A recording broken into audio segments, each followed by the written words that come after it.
નમસ્કાર, જાંબુઘોડા લાઈવમાં આપનું હાર્દિક સ્વાગત છે। હવે જોઈએ આજના મુખ્ય સમાચાર। છોટાઉદેપુર જિલ્લાના બોડેલી તાલુકાના જંબુ ગામ નજીક આવેલા રેલવે ટ્રેકની આસપાસના ખેતરોમાં લાગી આગ।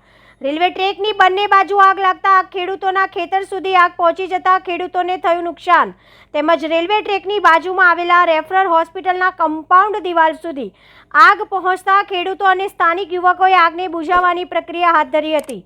રેલવે વિભાગ દ્વારા રેલવે ટ્રેકની આસપાસ ઉગી નીકળેલ ઘાસને દૂર કરવા માટે રેલવેના કેટલાક કર્મચારી આવ્યા હતા અને તેઓ દ્વારા આગ લગાવી હોવાનો સ્થાનિક ખેડૂતોનો આક્ષેપ છે। સ્થાનિકોએ સમય સૂચકતા વાપરતા આગને કાબૂમાં લીધી હતી અને ખેડૂત ઉપર મોટું નુકસાન થતાં બચાવ થયો હતો। જાંબુઘોડા લાઈવ રમઝાન દિવાન। મારું નામ રમેશભાઈ જીતાભાઈ ખાંડીવાવ।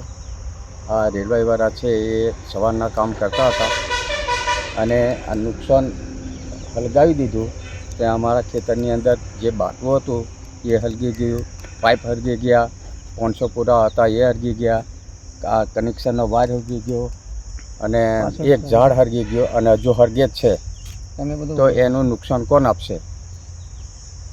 નરોત્તમભાઈ મકાભાઈ, સુસ્કાલ પ્રતાપનગર। આ લોકો રેલવેવાળા બપોરે કામ કરતા હતા। કામ કરતાં આ લોકો કંઈક દેવતા સળગાવીને જતા રહ્યા એટલે અમારા ખેતરમાં નુકસાન થઈ ગયું। જે બાટું હતું તો બાટું બળી ગયું અને પાઇપ બી બળી ગયો અને લગભગ 500 પૂરા હતા તે બધા બળી ગયા બધા, કનેક્શનનો વાયર અને કનેક્શનનો વાયર બી બળી ગયા।